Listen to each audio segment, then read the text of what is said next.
my friend, my brother, comrade in arms, founder, Jan Suraj Party,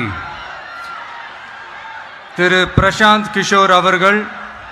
क्या पीके को मिलेगा थलापति विजय का सहारा, क्योंकि बीजेपी ने चुनावी मैदान में मैथिली ठाकुर को उतारा। नमस्कार, मैं आपके साथ रीना झा बालियान।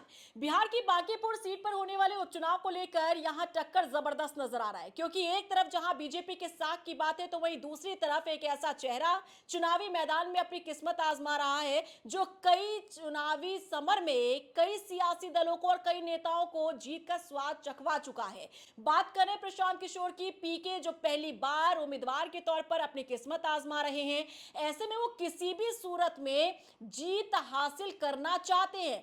यही कारण है कि वो एड़ी चोटी का जोर लगाए हुए हैं। इस बीच चर्चा ये भी है जोरों पर कि उनका साथ देने के लिए उनके दोस्त तमिलनाडु के मुख्यमंत्री थलापति विजय बिहार आ सकते हैं और यहां चुनाव प्रचार कर सकते हैं। हालांकि देखिए, समय अब ज्यादा बचा नहीं है, लेकिन जैसे चर्चाएं ये हुई कि तमिलनाडु के थलापति विजय बिहार आएंगे, तो इसके बाद टेंशन जो है बीजेपी की बढ़ गई और बीजेपी ने अपने हुक्म के इक्के को उतार दिया। यानी कि एक ऐसा चेहरा जो विश्वसनीय चेहरा बीजेपी के लिए बन चुका है। बात कर रहे हैं बीजेपी विधायक मैथिली ठाकुर की। मैथिली ठाकुर अब चुनाव प्रचार में जुड़ चुकी है। बांकीपुर सीट पर यहां बकायदा वो आई और बीजेपी के राष्ट्रीय अध्यक्ष नितिन नबीन से उन्होंने मुलाकात की।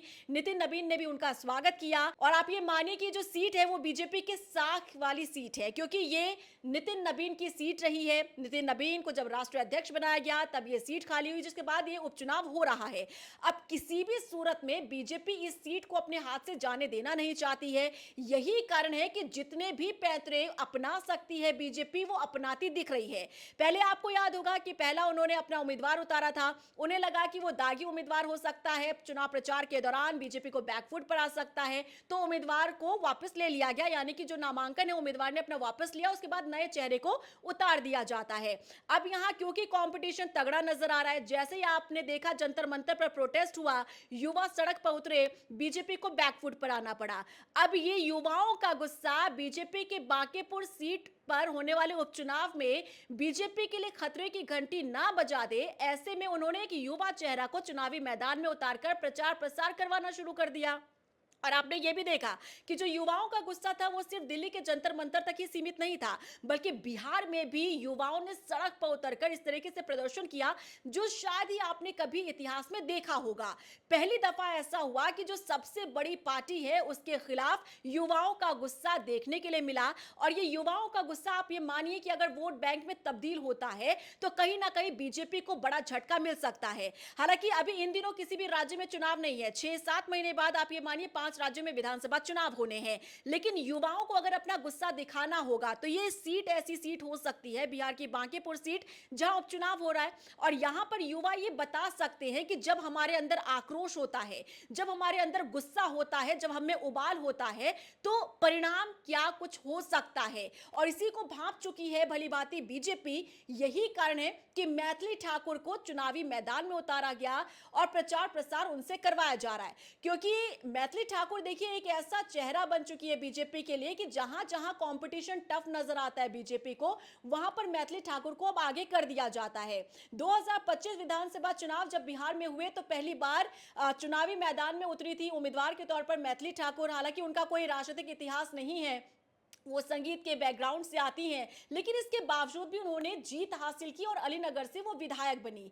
अब छोटी उम्र में विधायक बनकर जो इतिहास उन्होंने रचने का काम किया और जिस तरह से विधायक बनने के बाद वो अपने क्षेत्र में एक्टिव हैं, जैसा वो काम कर रही हैं, जितना वो समय जनता के बीच देती हैं, ऐसे में वो एक चमकता सितारा माना जा रहा है बीजेपी के लिए और विधायक के तौर पर भी माना जा रहा है कि हर एक क्षेत्र को ऐसा विधायक मिलना चाहिए। जिस तरीके से पॉजिटिव माहौल बनाती है बीजेपी के लिए मैथिली ठाकुर, ऐसे में आप ये मानिए कि ये कहीं ना कहीं एक सकारात्मक हो सकता है बीजेपी के लिए। यही कारण है कि जहां पर भी टक्कर जबरदस्त दिखता है बीजेपी को, वहां मैथिली ठाकुर को आगे कर दिया जाता है। उदाहरण के तौर पर अगर आप देखेंगे तो महाराष्ट्र में जब निकाय चुनाव हुए तब उस दौरान भी आपने देखा कि ऐसी ऐसी सीटों पर चुनावी मैदान में जाकर प्रचार प्रसार के लिए मैथिली ठाकुर को उतारा गया, जहां से एक अच्छा परिणाम बीजेपी को मिला। ऐसी भी कई सीटें थी उस निकाय चुनाव में जहां कभी भी कमल नहीं खिला था, लेकिन मैथिली ठाकुर ने जाकर वहां चुनाव प्रचार किया तो वहां पर कमल खिला और एक अच्छा रिजल्ट बीजेपी को मिला। इतना ही नहीं, आपको याद होगा पश्चिम बंगाल में भी इस साल जब विधानसभा चुनाव हुए, वहां पर भी मैथिली ठाकुर को भेजा गया। मैथिली ठाकुर ने बाकायदा वहां जाकर एक माहौल बना दिया कि वो जब आती है पश्चिम बंगाल तो उन्हें डर लगता है क्योंकि महिलाएं वहां सुरक्षित नहीं है। इस तरीके के बयान जब उन्होंने दिए तो आप ये मानिए कि एक माहौल जो है वो बीजेपी के फेवर में बनता हुआ नजर आया। और जो लंबे समय से पश्चिम बंगाल में सत्ता में काबिज थी ममता दीदी, उनकी छुट्टी कर दी गई। यानी कि मैथिली ठाकुर इस तरीके का चेहरा बीजेपी के लिए हो चुकी है जो कह सकते हैं कि संकट मोचक है बीजेपी के लिए। जहां संकट नजर आता है वहां मैथिली ठाकुर को आगे कर दिया जाता है। अब ऐसा ही कुछ यहां बांकीपुर सीट पर भी नजर आ रहा है क्योंकि यहां तगड़ा कंपटीशन पीके के साथ है, प्रशांत किशोर के साथ है। हालांकि इससे भी इनकार नहीं किया जा सकता कि बिहार विधानसभा चुनाव में पीके ने अपनी पार्टी बनाई, जन स्वराज पार्टी। यहां से उन्होंने सभी सीटों पर अपने उम्मीदवार उतारे, लेकिन एक भी सीट पर वो जीत हासिल नहीं कर पाई। एक भी सीट जन स्वराज पार्टी के खाते में नहीं जा पाई। अब इसके पीछे क्या कारण रहा होगा, क्या नहीं रहा होगा, ये हालांकि इस पर मंथन जन स्वराज पार्टी को और पीके को करना होगा। लेकिन क्या वजह है कि ये बांकीपुर सीट जन स्वराज पार्टी या फिर पीके को इतनी ज्यादा सेफ अपने लिए लगी कि उन्होंने खुद यहां से चुनावी मैदान में उतरने का फैसला किया। सोचिए, जिसने कभी चुनाव नहीं लड़ा, जिसने विधानसभा चुनाव में मौका था कि वो उतर सकते थे और शायद अगर वो उतरते तो वहां से उनकी जीत हो सकती थी, लेकिन ऐसा नहीं हुआ। लेकिन क्या वजह है कि बांकीपुर सीट से उन्होंने खुद अपनी किस्मत आजमाने का फैसला लिया और यहां से वो खुद उम्मीदवार बने? हो सकता है क्योंकि देखिए रणनीतिकार हैं वो, कई चुनावी समर में उन्होंने कई सियासी दलों को, कई नेताओं को जीत भी दिलाई है। हो सकता है कि इंटरनल उनकी स्टडी ऐसी रही हो जो ये बता रहा हो कि अगर वो यहां से चुनावी मैदान में उतरते हैं, यहां से अगर चुनाव लड़ते हैं तो उन्हें फायदा हो सकता है।